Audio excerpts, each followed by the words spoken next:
Hey there YouTube, welcome to the Tactical Parts Review, and today we are going to be doing a review on the Keltec P32 Auto. This guy. So, let's get into the review. So to start, Keltec is a company that is known for weird ideas. They are known for having innovation, and they are known for being affordable. But the most important thing they are known for is their products are hit or miss. So sometimes they come out with something really good that works great, that is awesome. Other times they come out with stuff that is just awful. But they're continuously improving their designs. So let's kind of go into it. We got the Keltec P32. It shoots P32 auto. Again, I bought this as a novelty gun. And I don't know, when it comes to novelty guns and pocket pistols, I'm not sure when I'm going to do an update. I'm just going to do periodic updates on it, like it's still working. And I don't have a set round count in mind when I'm going to do updates, so Keltec, I put 100 rounds through this guy here. So let's start with the review and get the boring stuff out of the way for me. Maybe it matters to you. The stats. So when you're looking at this, it has a 2.68 inch barrel. Total length is 5.07 inches. Width is 0.75 inches. Weight is 6.6 ounces. Your weight may vary. It may be within a few, depending on what type of ammo you are using. So, kind of when it came to the weight, I just went off the stats that I saw online. On Keltec's website, it is going to be a little bit heavier than that when you have magazines. Comes with, speaking of mags, comes with one 7-round mag, comes with a nice case, comes with a nice manual, and a lock, and a ton of stickers. So if you're after those stickers for your safe, Keltec will throw in a bunch of stickers. So you got that going for you. Now, let's go into the trigger pull. So, I don't have a trigger pull gauge. I may get one, but kind of what I see that it's being advertised at is 5.5 to 5 3/4 of a trigger pull is generally what people are pulling. Also, I've seen it to when some other people were saying that when you first get the pistol, it is 6 to 7 pounds of a pull. And then it will eventually loosen up to 5 3/4 or 5.5, give or take. Me personally, it is a double action pull, so it's going to be long. What do you expect? That's kind of its own safety mechanism in this pistol. So, doesn't really bother me. Again, I bought this as a novelty, but yes, the point is, the overall catharsis of the whole thing is this is a long trigger pull, and we're going to ghost it after we get through the stats. So how much did I pay for it? Let's go at retail wise. You can find it, I've seen it online for $129.98 to $299.99. If you don't pay that top price of $299.99, it's just ridiculous. What I paid for it is in my local gun store. My local gun store, I ended up paying about $120 for this. This guy right here, $120. High Point has a competition. Just kidding. After the transfer fee total for me, it was $130.99. So there's that. You can find these really cheap. If you're paying more than $200 for it, don't do it. So the magazines themselves are 7 rounds. So you got 7 plus 1 in the chamber. This is unloaded, just to let you know. So you don't need to freak out about it for the internet. So it's 7 plus 1. So you got 7 plus 1, and they're standard. Let's go into kind of the cost of the magazines, which I found kind of surprising. So the 7-round magazine, it's made by Metgar, the Keltec brand. Because there is one other brand, and I got the pricing for that for you as well. The 7-round Keltec factory mags. Gun Mag Warehouse had them for $18.99. I saw them on Cheaper Than Dirt for $17.21 for factory. for their factory mags. I've seen them go on sale once in a blue moon on Cheaper Than Dirt for less than that. Now, various prices. I just use Gun Mag Warehouse as kind of a gauge because that's where I ended up buying this, which, there you go. Then you can get a magazine factory from Kel-Tec with a 10 round extended base plate to extend your grip. It extends your grip a little bit. I do not have one because, again, I bought this as a pocket pistol novelty. But those are going for about $24.99. Now, between about $24.99, $28, $22.99, you can find them for. Just letting you know, price-wise, may vary for you. Now, also, Pro Mag makes magazines for them. They're 7 round. It's a little bit cheaper, about $13, $15. Their 10 round mags are going for about $21. So you can, or sorry about that, $17, $21. You can find them a few dollars cheaper. It's up to you. I am not a big Pro Mag person myself, so I more just stick to the factory, especially in a novelty gun. When for me it's a novelty, so all I did was pick up another 7 round mag because it's a pocket pistol. So there we go. Now let's go into kind of 32 auto itself. To compare bullet comparison, here is a 32 auto. As you see, it's kind of tiny. Here is a 450 Bushmaster. As you see, 450 Bush is a lot bigger. Let's give a realistic one. So normally I shoot 9mm. Guess you could say I like 9mm. Here's a 9mm compared to a 32 auto. As you see, the bullets themselves, they are pretty tiny. So, kind of let's go into the gun itself. We'll talk about it. So, the grip on this, in my opinion, it's patterned very well. It's not like the stipple job on this is pretty decent. You can really get into it, hold it if you have sweaty hands. They did a good job with it. The back part, the front part, it's kind of smoother, not much grip texturing to it, but a little bit. It's not overbearing. I personally, with a loaded mag, can get 2 fingers on it. Just to let you know, also, I have small fingers. So chances are, if you have very thick sausage fingers, you'll be holding the gun probably like your middle finger probably, well, no, what is that? Your ring finger will probably end up slipping off the gun a little bit, just to let you know. It's a pocket pistol. So kind of to take it down, I'm not going to do it. You remove this pin, slide it off. Big thing is make sure the hammer is down when you're putting the slide back on after you clean it. Now, I've put 100 rounds through this, and I will say one thing. I didn't have one failure to feed. I was only shooting one type of ammo because I find 32 auto, at least around my area, really tough to find. There's only 2 brands at a local store that I go to. Now I can buy stuff online. I realized that, but I didn't.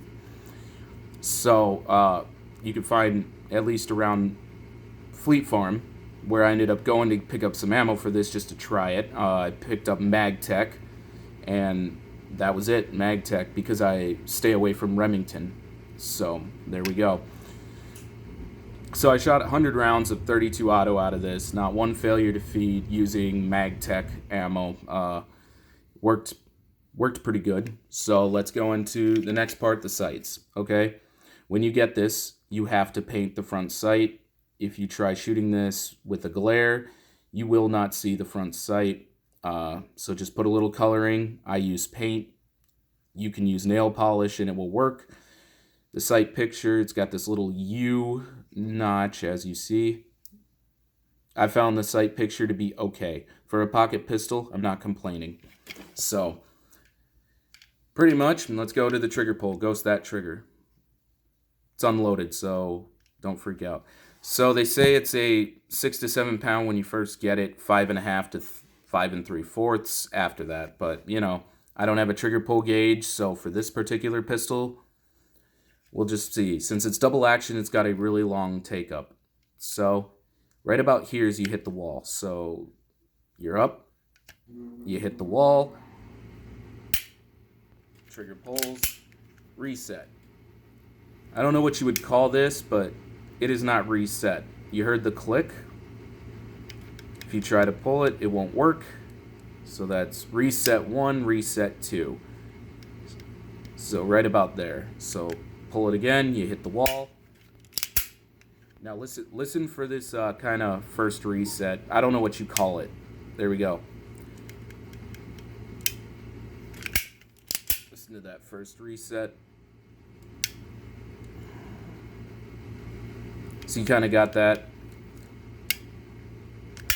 Okay, there we go. So as you see, it's kind of a long trigger pull, long take up. Did it bother me? It took me a little bit to get used to. I think it was more on that first kind of weird reset that took me a little bit to get used to in shooting it. Now, accurate and close range, I found this to be pretty accurate. I also carried this too because I wanted to check and see, hey, pocket pistol's supposed to be the easiest to carry, so I did. I ended up carrying this little guy just for fun, so.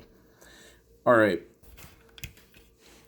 So when it came to the trigger pull, I found it easy to get used to. Shooting it, it was fairly fun little novelty. One of my friends was able to push this out to 25 yards in an indoor range and hit decent groups for that far out of this little bullet. So let's talk about kind of 32 versus 380. There are some pros, there are some cons. Now looking it up, there are plenty. You should, if you really care about ballistics, you can easily look up 32 auto versus 380 and you can kind of come up with an opinion yourself. I'm going to give you mine. Ballistically, they are very similar, okay? When it comes to 32 versus 380, in FMJ, they are very similar. When you get into plus P ammo, it is a little different. 380 has the edge when it comes to plus P. Some reasons for it are 380 has the advancements. People are producing and improving plus P ammo for the 380. For 32 auto, they are not. 32 auto is kind of a, here's what you get. Now, I didn't shoot any plus P out of here. For their FMJs, it is very similar. So, just kind of letting you know, I found 32 auto ammo pricing to be a little bit more than 9 mil by a few dollars, and we're talking decent 9 mil. We're talking decent FMJ 9mm. I found that 32 auto, when it comes to ammo wise, I mean, it's going to be a few dollars more than 9 mil. So it is a little expensive round. In comparison to 380, 380 is a little bit more expensive than 32 auto, and 38 special is definitely more expensive than 32 auto, but you know, roughly a few dollars doesn't make that big of a difference to me. Plus P wise, 380 is going to be a little more expensive than the 32 auto. However, you are going to be able to find 380 a lot easier than you're going to be able to find 32 auto plus P, especially getting decent stuff. So about the ballistics, in the FMJ, they are about the same ballistically. 380 obviously can hold on to its power longer out. So some pros, out of a pocket pistol, 32 auto doesn't seem to kick as much. In a pocket pistol with a very small barrel and a very small configuration like this, 32 auto does not kick as much when it comes to muzzle flip. That is one positive. So that is pretty much its only real positive. You will find it to be a lethal round. According to some data, looking up on fatal shooting data, I ended up looking up kind of some of the differences. And I looked on various forums. I looked on a few different websites to check kind of the fatal shootings when it came to 32 auto. Now, it's not saying out of this particular kind of pistol. It's just when you look at ballistics, it was able to stop a threat about 54 to 60, 61, 62% roughly. 380 obviously was able to do more for stopping a threat. So, however, in close range, pretty much even 22. at a close range of like 5 yards, even 22, has had fatal results and pretty high success of stopping a threat. Even for 22, it's when you start reaching out past the 10-yard, 15, 20 is when it starts to obviously go down. So less kick. There's less kind of when it comes to the plus P. With this, the kick for it is not bad. However, finding a pistol able to shoot plus P in 32 auto, not just this, is tough to find. Because, again, 32 auto is not very popular. And even Keltec says, not recommended shooting high round count of plus P. So there's that for you. Some cons. It loses power at longer distances compared to 380. There's more ammo variety in plus P. And also when it comes to 380, they keep evolving their ammo. Different grains, different rounds. They put a lot of time, more time is being put into 380 because 380 is more popular than 32. Kind of, when it comes to 32, it's kind of a stagnated caliber. Nobody's making 32 auto or designing pistols around 32 auto other than companies like Keltec who did. So that's it on the data. Let's go kind of into the pistol itself. We already talked about kind of pros. You can find holsters for these. Again, I carried this. Yes, I carried this for a few days. So you have your magazine here. Okay? When it comes to kind of, there you go. It drops freely. It locks freely. There you go. So it's pretty simple. There you go. I found this mag button to be small but works. I found everything on this pistol to make sense. So the Keltec P32 Auto. What I recommended, again, I've only put 100 rounds through it. And to be honest, it's functioned flawlessly. I have really no complaints about it. Long take up, $120 for me. It's a novelty, so I really don't care. When it comes to novelty guns, they are not something that I would really, I don't know. I'm not going to really put it through a ringer. It's just, I just got this for fun. I'm just going to be shooting this until it dies, so then I can let you know. When it comes to parts availability, buy another one. I'm not even lying. I was looking up cost of parts. For another barrel, as an example alone, the barrel itself, if you spend $20 to $30 more, you can buy this pistol. So, you know, and that is at retail price, at recommended MSRP. So when it comes to this pistol, you can just buy another one if yours breaks. Buy two and one you have for parts. So just break them both in, and when one breaks, just switch to the other one if you're really into it. So let's go into carrying this. I found this to be very easy to carry. Not gonna lie, I ended up carrying this just for fun. So you can literally fit this in your pocket and it won't print. You can literally fit this anywhere. Now, who would carry? Would I recommend this for a carry gun? No.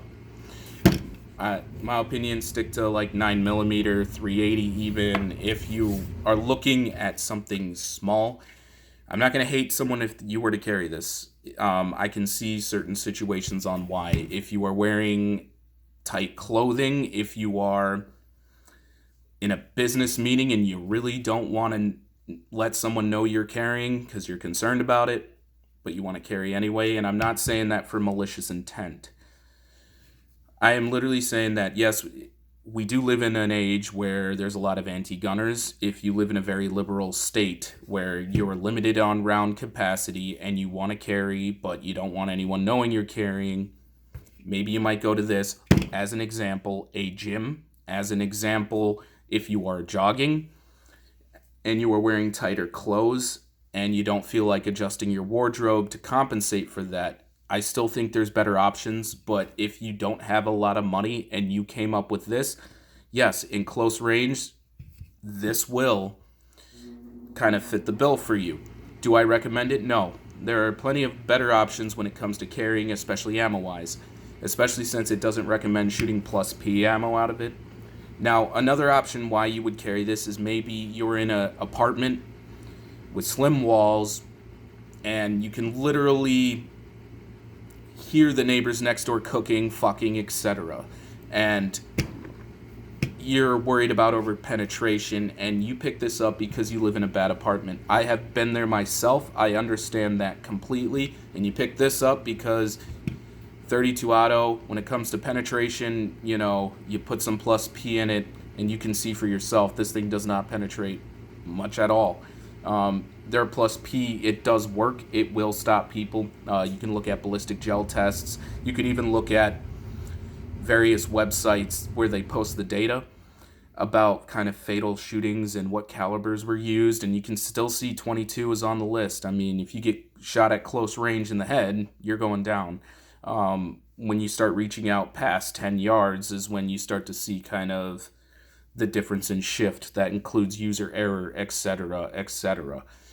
However, when it comes to this, will I recommend it as a carry gun? If you are set on this because you're wearing tight clothing, example, you're jogging in the gym, and you really don't want someone knowing you're carrying, still get a holster for it. Don't just throw this in your pocket, even though you can throw this in your pocket. I mean, look, it's a slim design, okay? You can literally fit it in your pocket, and with that long trigger pull, you can literally keep one in the pipe and not really have to worry about it going off. However, I don't recommend that. I still think you should get a holster. You can find holsters for these fairly cheap, even ones that if you just want to slip it in your pocket. So as a backup gun, I'm not even going to touch that, because all I will say about a backup gun, if you're looking for an ankle gun because it's 1990 still, or you just really want a backup gun, I still say go with something different, but yes, this can definitely fit in your boot. So, tactical parts review. This is my first update on the Keltec P32 Auto. So, again, if you like this video, like, subscribe. Again, we're more focused on parts on my channel. I'm right now waiting on a bunch of parts. Here's what I have coming up, just to give you a disclosure. So what I have coming up is going to be different A2 stocks. Yes, I am purchasing A2 stocks right now. I'm going to be testing up some budget ones, some more expensive ones, for clone builds. I'm looking at doing a retro build right now. That is what I'm going to be focusing on, is kind of a more retro build, because when it comes to A2 stocks, there is not a lot of information about them right now, other than what Brownells is putting out, other than what older videos in the YouTube world back when that's what people were doing. Now it's kind of shifted. People like the BCM, Magpul stocks, braces, etc. But right now, this first one is going to be a retro, kind of a retro-inspired build, not true clone correct. But for you on a budget, if you are on a budget, I'm going to be testing some budget kind of A2 stocks for you. Some clone, not true clone correct, but something that kind of looks the part for you. I will be testing a few different budget stock options. And I'm right now waiting on those parts. That's why I didn't upload is I honestly wasn't sure if I wanted to do this last weekend, and plus it was, you know, the video got messed up, and I just got mad and decided to take a break from that weekend. So we do got more content coming up here. I'm right now just waiting on some parts to come in to start showing you the part, and then kind of putting it through the ringer. So again, people, thank you for checking out my YouTube. Like, subscribe, comment if you are interested in that. Again, this is a tactical parts review on the Keltec P32 Auto. It's cute and adorable, isn't it? Check you later.